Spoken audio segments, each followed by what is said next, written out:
Hi everyone, welcome to digital GK classes. तो जैसा कि आप यहाँ पर देख सकते हो कि 2023 में 3 बड़ी भर्ती जो कि आप सभी को अप्लाई करना चाहिए और एक एग्जाम है, उसका नोटिफिकेशन तो अभी 4 अप्रैल को ही खत्म होने वाला है। तो जिसको भी फॉर्म भरना है प्लीज इस वीडियो के बाद जरूर भरिएगा। और आप सभी से एक रिक्वेस्ट है कि इस वीडियो को ज्यादा से ज्यादा प्लीज शेयर करें, जिसे ताकि जो लोग भी ये सोच रहे हैं कि बस उनके पास एक विकल्प है सुपर टेट, वो ये सोचे, अपना दिमाग खोले कि नहीं, सुपर टेट के आगे भी बहुत सी ऐसी चीजें हैं जो आप हम में से ही बहुत से लोग हैं जो कि अधिकारी भी बन जाते हैं। तो पूरा वीडियो बहुत इंपॉर्टेंट होने वाला है। जिनके अंदर ये चीज निराशा आ चुकी है कि अब तो कोई भर्ती ही नहीं आने वाली है, इतनी पढ़ाई जो हम कर रहे हैं वो किसी काम की नहीं है, तो इसलिए आज की वीडियो बहुत इंपॉर्टेंट है। हम डिटेल में एक एक चीज पे डिस्कस करने वाले हैं, इसलिए मैंने सब कुछ बहुत डिटेल में अच्छे से यहाँ पर लिख लिया है सो दैट मैं आपको समझा पाऊँ। तो इस एक मेहनत के लिए प्लीज लाइक जरूर कीजिएगा। तो चलिए बात करने वाले हैं। सबसे पहले मैं आपको एक चीज बताने वाली हूँ कि आपने बीएड किया है, आपने बीटीसी किया है, आप अप्लाई कर सकते हो, या फिर आपका बीएड बीटीसी कंप्लीट नहीं है, आपने ग्रेजुएशन कंप्लीट कर लिया है, फिर भी आप अप्लाई कर सकते हो चाहे। और बीएड की एक जरूरत है, वो मैं आपको बताने वाली हूँ। अगर आपके पास बीएड होगा तो ही आप फॉर्म भर पाओगे। तो चलो स्टार्ट करते हैं, समझते हैं कि आखिर में इसमें क्या क्या चीजें होनी चाहिए। 2023 में 3 बड़ी भर्ती जो कि आपको दिला सकती है। एक, गवर्नमेंट ऑफिसर बनने का मौका भी मिल सकता है, आपको सरकारी नौकरी मिलने वाली है। और यहाँ पर आप जो भी मेहनत करोगे और अगर आपको बाद में लगता है कि नहीं मेरा ये क्लियर नहीं हो पाया, तो यकीन मानिए आपका सुपर टेट 100% क्लियर हो जाएगा, इतनी गारंटी मैं लेती हूँ। ठीक है, बट मेहनत आपको करनी है।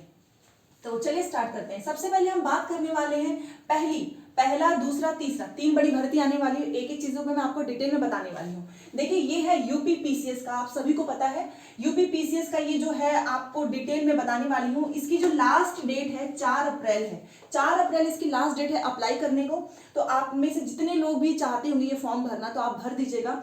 तो 4 अप्रैल, क्योंकि 4 अप्रैल के बाद वैसे भी मौका नहीं मिल सकता है। तो इसमें क्या है, देखिए आपको पता है कि इसमें एक फर्स्ट पेपर होता है और इसमें एक सेकंड पेपर होता है। ठीक है, फर्स्ट पेपर में आपका क्या आएगा, जीएस आएगा।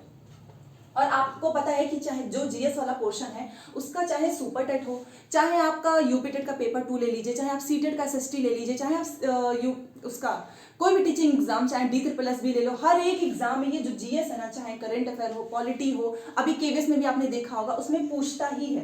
तो इसका मतलब आप समझ रहे हैं कि जो जीएस वाला पोर्शन है वो आपको इसमें भी पढ़ना है, इसमें भी पढ़ना है, इसमें भी और सुपर टेट में भी। ठीक है, और यहाँ पर जो आपकी मेहनत होगी वो आपको, चाहे सुपर टेट का हो एसएसटी वाला पोर्शन या फिर यूपी टेट का पेपर 2 जो कि 60 नंबर का पूछता है, उसमें बहुत हेल्प करेगा। जैसे कि जब मैं अपने पेपर 2 की तैयारी कर रही थी तो मेरे नंबर बहुत ज्यादा इसलिए आ गए थे पेपर 2 में, क्योंकि मैंने हमेशा जीएस पढ़ना एक अपने हैबिट में रखा है और अभी भी मैं पढ़ती हूँ, क्योंकि मुझे जीएस को पढ़ना इसलिए भी अच्छा लगता है क्योंकि आप कोई भी एग्जाम दीजिए, चाहे आप हायर लेवल का एग्जाम दो, चाहे आप लोअर लेवल का, आपको जीएस पढ़ना ही होता है। तो आप ये मत सोचो कि आपको ईवीएस बस पढ़ना है, नहीं, जीएस भी आपको पढ़ना है। तो फर्स्ट पेपर हमारा आता है जीएस, जिसमें आपको पढ़ना है हिस्ट्री, आपको पॉलिटी पढ़ना है, आपको इकोनॉमिक्स पढ़ना है, आपको ज्योग्राफी पढ़ना है, और करंट अफेयर एक ऐसा पोर्शन है, आपको पता है सुपर टेट में 30 नंबर का करंट अफेयर आता है। चाहे कोई भी एग्जाम ले लीजिए, अभी केवीएस का पेपर हुआ था, D++ का पेपर होने वाला है। तो आप मेहनत तो कर ही रहे ना, बस एक थोड़ा सा और हाई लेवल का मेहनत कर लीजिए, तीनों में से कोई ना कोई तो निकल ही जाएगा।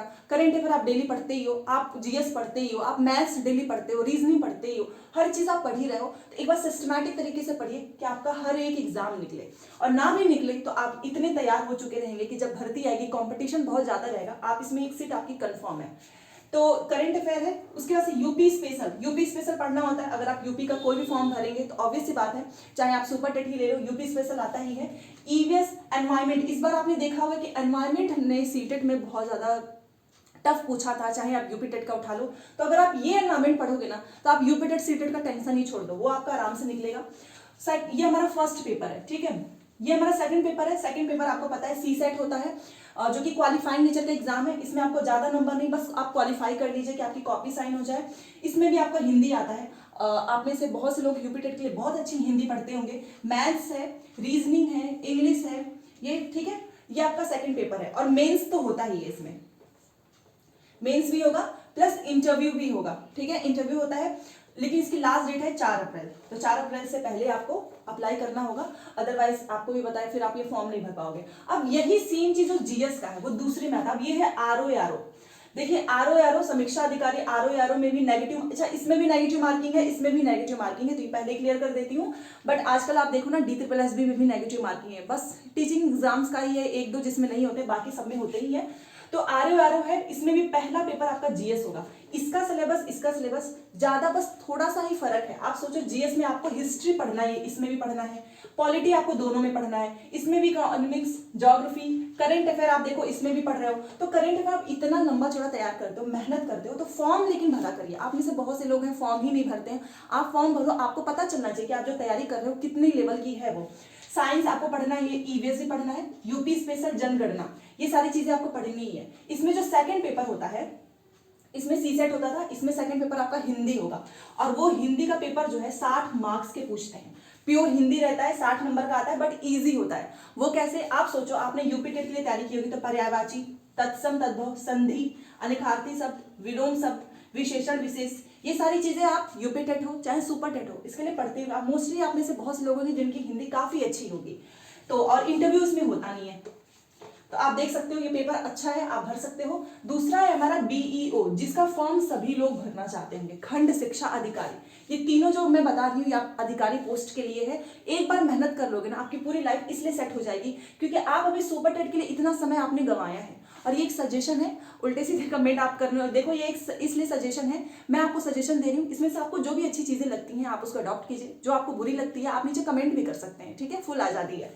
तो खंड शिक्षा अधिकारी जो है, इसमें आपका बीएड चाहिए होता है। बीटीसी वाले ये फॉर्म नहीं भर सकते हैं, क्योंकि जब पिछली बार एक बार आया था तो इसमें बहुत से लोग जो है बीटीसी वाले मतलब इस चीज से निराश हो गए थे कि हमें तो इसमें मौका ही नहीं मिल रहा है।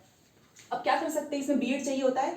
देखो इसमें भी जीएस चाहिए, यहाँ पर भी जीएस है, यहाँ पर भी जीएस। ये जीएस जो है ना आपका पीछा नहीं छोड़ेगा, आप कोई भी एग्जाम करो, history, polity, geography, UP special, EVS, current affair, math, English. Math English तो कॉमन सब्जेक्ट है, चाहे आप कोई भी पेपर उठा के देख लो, सीटेट उठा लो, यूपी टेट, डीएसएसबी, हर जगह मैथ्स पूछता है, इसमें भी, और इसमें भी आपका मेंस होगा, ठीक है। तो ये सारी चीजें मैंने आपको इसलिए बताई। देखिए इसका लास्ट डेट है 4 अप्रैल, और ये आरओ और खंड शिक्षा अधिकारी आने वाला है, तो इसकी तैयारी आप अभी से कीजिए, क्योंकि अगर आपने ये पूरा पढ़ना स्टार्ट किया तो आपका भले से यूपी पीसीएस आप सोच रहे कि बहुत टफ, नहीं, आपका ये नहीं होगा, इन तीनों में से कोई ना कोई एग्जाम तो जरूर क्लियर होगा।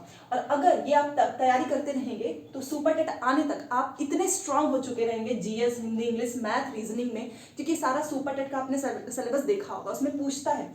तो आप जो है जब सुपर टेट में अप्लाई करोगे तो 100% ये तो क्लियर होगा ही, उसके पहले आपको मे भी यहाँ नौकरी मिल जाए, तो क्यों अपना बस एक अपना टाइम वेस्ट करना है सुपर टेट के चक्कर में। अगर आपने अच्छे से तीनों की प्रिपरेशन आपने कर ली, इन तीनों की एक तो इसमें से 100% निकलेगा अगर आप सीरियस होकर पढ़ाई करोगे। वैसे भी जब हम तैयारी करते हैं, सामने कोई एग्जाम नहीं रहता है तो ड्राइव भी नहीं रहती, मोटिवेशन नहीं होता है, फिर हम उतनी अच्छे से तैयारी नहीं कर पाते हैं। एक चीज याद रखो, आप चाहे कोई भी एग्जाम की तैयारी कर रहे हो सुपर टेट, बट एग्जाम देते रहना चाहिए। अपना खुद का असेसमेंट करना बहुत जरूरी है कि आखिर में हम कितने पानी में हैं, हम जो पढ़ रहे हैं वो एग्जाम में पूछा भी जाता है या नहीं, हम जो मॉक टेस्ट कर रहे हैं, जो स्पीड बढ़ा रहे हैं, उसकी इंपॉर्टेंस क्या है, वो आपको तब पता चलेगी जब आप रियल एग्जाम में बैठोगे। क्योंकि आपको ही पता है, आप मॉक टेस्ट देते होंगे उतना सीरियसली नहीं, बीच में कई बार आप मॉक टेस्ट देते भी होंगे, उसको पॉज करके अपना दूसरा काम करते होंगे या मन नहीं करता होगा, इसलिए आपको ये सारी चीजें करनी है। फीस भी ज्यादा नहीं है इनकी, अगर आप इस पर और भी डिटेल में चाहते होगे तो मैं इससे रिलेटेड वीडियो लेकर आऊंगी। फिलहाल आप देख लीजिए, आपको यूपी पीसीएस, आपको आरओ, खंड शिक्षा अधिकारी, तीनों में आप एलिजिबल हो। इसमें आपको ग्रेजुएशन ही चाहिए, इसमें आपका बीएड चाहिए, तो जिसका ग्रेजुएशन मतलब कंप्लीट हो चुका है, बीएड बीटीसी में हो, वो भी अप्लाई कर सकते हैं, यहाँ पर बीएड चाहिए। तो सारी चीजें मैंने आपको बता दी है, फिर भी कोई भी डाउट हो प्लीज कमेंट करके जरूर पूछना। और ये एक सजेशन इसलिए है कि हम पढ़ रहे हैं, उसका कुछ तो निकले, जिस्ट कुछ निकलना चाहिए, एटलीस्ट पता तो चले कि जो पढ़ाई हम कर भी रहे हैं उसका क्या फ्यूचर है। तो चलिए मिलते हैं नेक्स्ट क्लास में, थैंक्स फॉर वॉचिंग।